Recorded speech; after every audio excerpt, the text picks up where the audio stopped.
Bonjour, l'objectif de cette vidéo est la présentation de la méthode d'insertion d'un élément dans un tableau trié. Le principe de cette méthode est d'adopter trois étapes. La première étape, c'est la recherche de la position d'insertion de l'élément dans le tableau.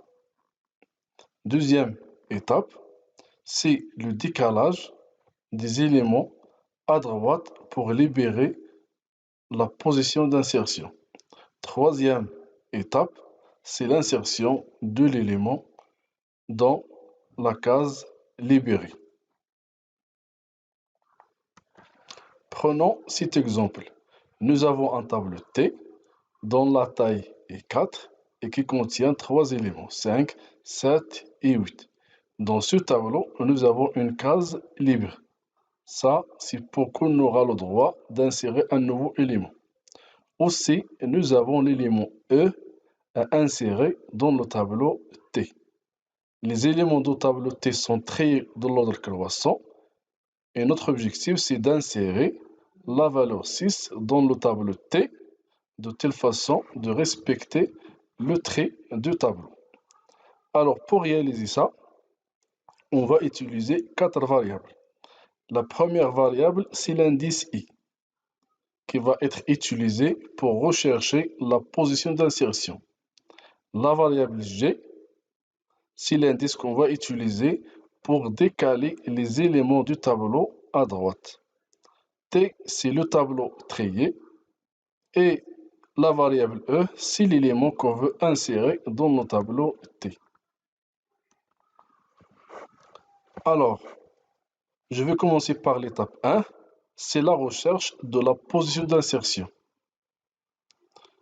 La valeur de I est initialisée par 0. Je vais tester. Est-ce que E est supérieur ou égal à T de 0? C'est-à-dire, est-ce que la valeur 6 est supérieur ou égal à 5? Donc la condition est vérifiée. Alors on va passer à l'incrémentation de I. Maintenant I devient égal à 1. Aussi, encore une fois le test. Est-ce que E est supérieur ou égal à T de 1? C'est-à-dire, est-ce que 6 est supérieur ou égal à 7? Donc la condition n'est pas vérifiée. Je dois arrêter la recherche. Et le résultat, c'est quoi? C'est que E doit être inséré à la position 1. Mais avant de l'insérer, je dois déplacer les éléments à droite pour libérer la case dans la position E1. Ça, c'est l'objectif de l'étape 2. Alors, au niveau de l'étape 2, on va appliquer le décalage à droite. Alors, je vais utiliser l'indice G qui va être initialisé par l'indice 3. C'est l'indice de la case vide dans le tableau T. L'instruction à exécuter, c'est T de 3 égale T de 3 moins 1, c'est-à-dire T de 2. T de 3 reçoit la valeur T de 2. Alors, cette opération permettra le déplacement de 8 vers la fin du tableau. Le tableau suivant montre le résultat de l'exécution de cette instruction. Par la suite, je dois décrémenter la valeur de G par un pas égal à 1. Alors, G égale 2. Aussi, je vais appliquer l'instruction suivante. T de 2 reçoit T de 2 moins 1, c'est-à-dire T de 1. C'est-à-dire, T de 2 reçoit T de 1. Alors, on va déplacer la valeur 7 vers la position 2. Le tableau suivant montre le résultat de l'exécution de cette instruction. Maintenant, on a la case dans la position 1 est libérée. Je vais passer maintenant à l'étape 3 pour insérer l'élément et je vais écrire T de 1 reçoit E. Cette instruction permettra l'insertion de la valeur 6 de la position 1. Le tableau suivant, c'est le résultat du principe d'insérer l'élément 6 dans le tableau T. Nous avons 5, 6, 7, 8. Donc on a respecté le tri. On passe maintenant à la programmation de cette méthode en langage C.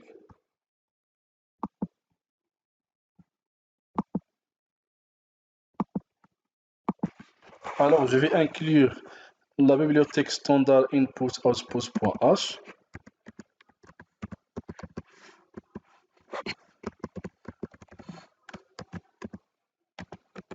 la fonction principale main, les variables à utiliser, un tableau T dont la taille maximale c'est 50, la dimension n, l'élément E est inséré, l'indice E et l'indice G. Je vais commencer par la saisie de la taille.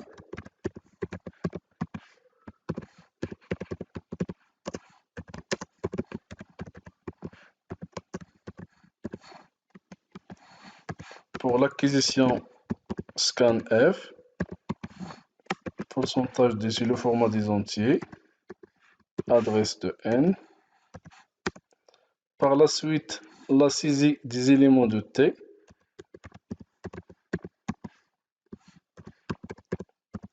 Lecture du tableau.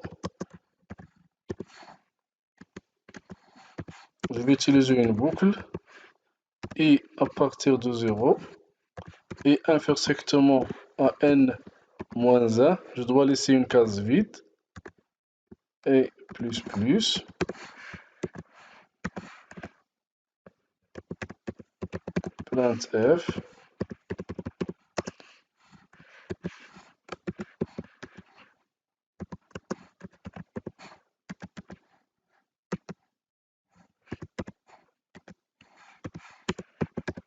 scanf adresse de T de I. Je vais afficher le tableau avant l'insertion.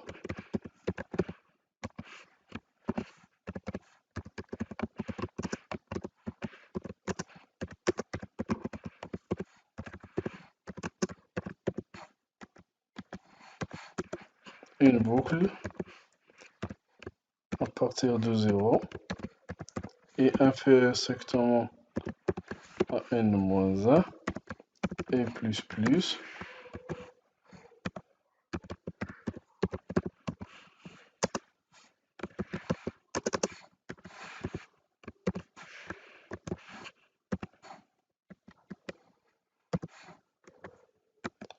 Je vais maintenant saisir l'élément E.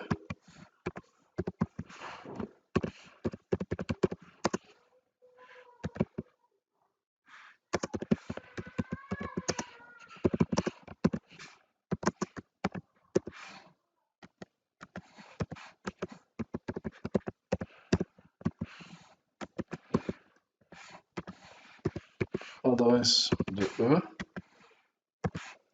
Après le principe d'insertion, je vais commencer par l'étape 1 et initialiser par 0. La boucle while. Tant que E est supérieur ou égal à T de I et est inférieur strictement à n-1.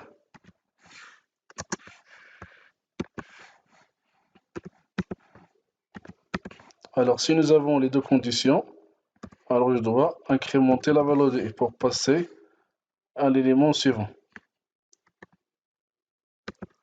Alors, je vais sortir de la boucle while si nous avons la négation de la première condition ou bien la négation de la deuxième condition.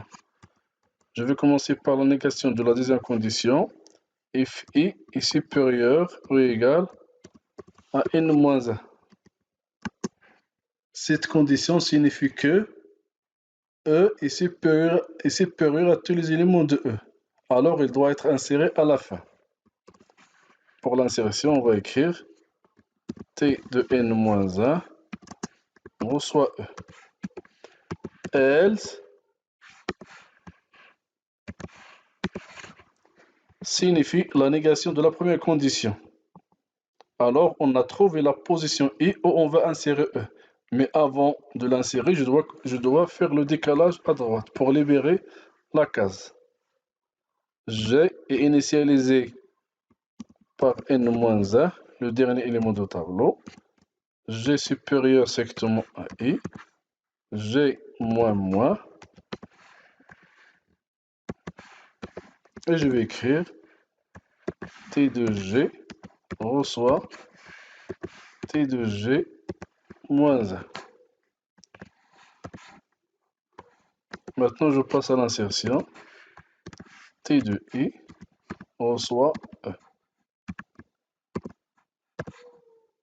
Donc, il reste à afficher maintenant le tableau après l'insertion. Affichage après insertion.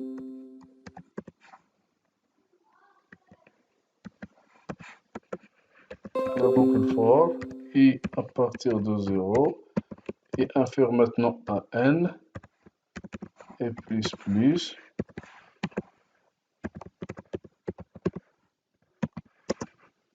pourcentage T T de I. Je vais enregistrer maintenant. Insertion.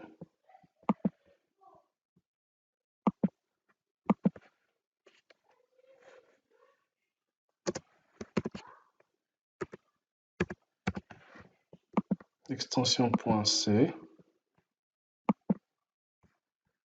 La compilation. Donc très bien, pas d'erreur. L'exécution. La valeur 4 pour la taille. Les éléments 5, 7, 8. Nous avons les éléments avant l'insertion 5, 7, 8. Maintenant, je vais saisir la valeur de E, 6, 6. Et le résultat, c'est 5, 6, 7, 8. Donc, on a arrivé à insérer la valeur 6 dans le tableau